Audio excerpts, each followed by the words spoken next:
har bir ishga kirish jarayonida o'sha zavodning bahaybatligini, ya'niki o'sha haybatini ko'rib shunday zavodning bir qismi ekanligidan doimiy ravishda men faxrlanaman.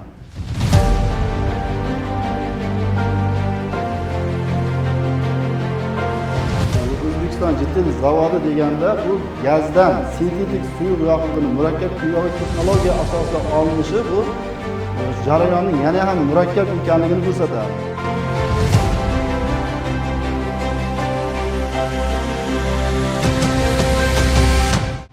Odatda tanishlar so'rashadi, O'zbekiston Jitil zavodida nima ishlab chiqariladi?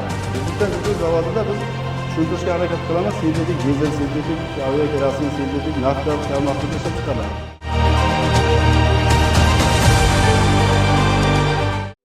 Assalomu alaykum. Men Ochilov Abduaziz, O'zbekiston Jitil mahsuloti cheklangan jamiyatining zavod markaziy laboratoriyasida yetakchi muhandis lavozimida ishlayman. Bizning laboratoriyamizda yuqori malakali, oliy ma'lumotli mutaxassislar faoliyat yuritadi. Bizning laboratoriyamizda zavod hududiga kirib kelayotgan xomashyo gaz, xomashyo suv va zavod hududida texnologik jarayonlarda hosil bo'ladigan mahsulotlar hamda ishlab chiqarilgan mahsulotlarni barcha tahlillari amalga oshiriladi. Rahmat. O'zbekneftgaz xodimlari o'rtasida o'tkazilgan eng yaxshi startap loyihada men o'zimning sintetik dizel yoqilg'isining moylovchanlik xossasini yaxshilovchi qo'shimchalar sintez qilish va uni ishlab chiqarishga tatbiq qilish mavzusi bo'yicha qatnashdim va faxriy birinchi o'rinni oldim. Bunda bizga ma'lumki, O'zbekiston Jitil mahsulot cheklangan jamiyatida ishlab chiqarilayotgan sintetik dizel, barcha sintetik dizel mahsulotlari moylovchanlik xossasi standart talablariga nisbatan biroz farq qiladi. Ushbu xossasini yaxshilash uchun doimiy ravishda bu sintetik dizel mahsulotiga moylovchanlik qo'shimchasi qo'shish talab qilinadi. Bizda sintetik dizelning moylovchanlik xususiyatini yaxshilovchi qo'shimchalar odatda O'zbekistonda ishlab chiqarilmaydi va import qilinadi. Bizning loyihamizda ushbu import o'rnini bosuvchi dizel yoqilg'isining moylovchanlik xossasini yaxshilovchi qo'shimchani mahalliy xomashyolardan va chiqindilardan sintez qilish va uni ishlab chiqarishga tatbiq qilish bo'yicha o'z loyihamiz bilan qatnashdi va oliy o'rin, birinchi o'rinni oldim. Qaysidir ma'noda to'g'ri o'ylashadi, ya'niki laboratoriyaning asosiy vazifasi tahlil qilishdan iborat. Lekin buni ishlab chiqarish, o'sha katta zavodlarda ishlab chiqarish jarayonidagi ahamiyatini hamma ham to'g'ri tushunavermaydi.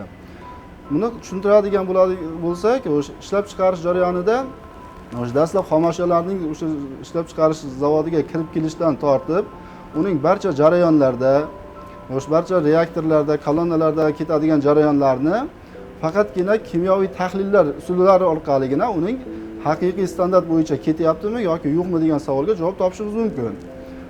Bunda qanday bo'ladi? Xususan bizlarning laboratoriyani oladigan bo'lsak, o'sha zavod hududiga kirib kelayotgan o'sha metan emerji gaz yoki xomashyo suv yoki boshqa xomashyolarni kirib kelishdan boshlab uning xomashyo talablariga javob berish yoki bermasligi bo'yicha laboratoriya tahlillari o'tkaziladi. Har bitta ustanovkada qanday jarayon ketayotganligini o'sha ustanovkaga kirish va chiqishdan namunalar olinib tekshiriladi va o'sha ustanovkani o'sha to'g'ri ishlayotganligi yoki rejimdan chiqayotganligini laboratoriya tahlillari orqali xulosa qilinadi. Bundan tashqari ishlab chiqarilayotgan mahsulotimizni ham davlat standart talablariga sifat jihatdan javob beradimi yoki yo'qligi to'liq laboratoriya tahlillari natijasida xulosa qilinadi. Bu borada aytadigan bo'lsak, endi bizlar 2019-yildan beri, ya'ni o'sha zavodni ishga tushirish jarayonlari boshlanishidan oldin O'zbekiston Jitilga ishga kirgan bo'lsak, o'sha jarayonda, undan keyingi jarayonda eng asosiy omil, hozirgi tajribamizga sabab bo'lgan omillardan biri bu zavodni ishga tushirish jarayonlarida qatnashganligimiz. Va o'z navbatida bizlar laboratoriya xodimi sifatida o'sha laboratoriyadagi barcha priborlarni yetkazib beruvchilar va ishlab chiqaruvchilardan qabul qilish, ularni ishga tushirish jarayonlarida to'liq ishtirok etganmiz va biz qatori o'sha zavodni ishga tushirishda qatnashgan mutaxassislar ham eng katta tajribalardan biri bu. Albatta o'sha zavodni va bizlar o'z navbatida laboratoriya priborlarini ishga tushirish jarayonida qatnashganligimiz deb hisoblayman. O'zbekiston Jitil mutaxassislarining eng kuchli jihatlaridan bittasi hozirgina ma'lumki, O'zbekiston Jitil zavodi dunyoda 5-chi shunday gigant zavodlardan biri hisoblanadi. Bu zavodlarni qo'shish jarayonida odatda barcha zavodlarda chet ellik maxsus mutaxassislar ishtirokida qo'shish jarayonlari amalga oshirilgan bo'lsa, bizning O'zbekiston jitil zavodini qurish jarayonlarida o'zimizning mahalliy qorako'z mutaxassislar o'zlari qo'shish ishlarini amalga oshirgan va bu tarixda, bu O'zbekiston tarixida birinchi marta kuzatilgan holat hisoblanadi va bizning jamoamizning eng katta yutuqlaridan biri shunday gigant zavodni o'zlari ishga tushirganligi va to'g'ri ishga tushirilganligi deb bilaman va bu jamoada men ham borligimdan faxrlanaman.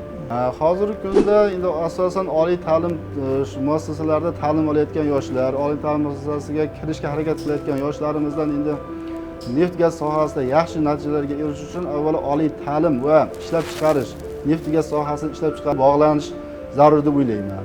Bunda o'sha ta'lim olayotgan nazariy bilimlarini amaliyot bilan joriy qilish maqsadida ishlab chiqarish korxonalari, neft gaz sistemasida ishlab chiqarish korxonalarida amaliyot o'tashi va o'sha yerdagi mutaxassislardan bilim olishini, ya'ni amaliy bilimni, nazariy bilimni amaliy bilim bilan o'zaro bog'lashlarini tavsiya qilgan bo'lardi.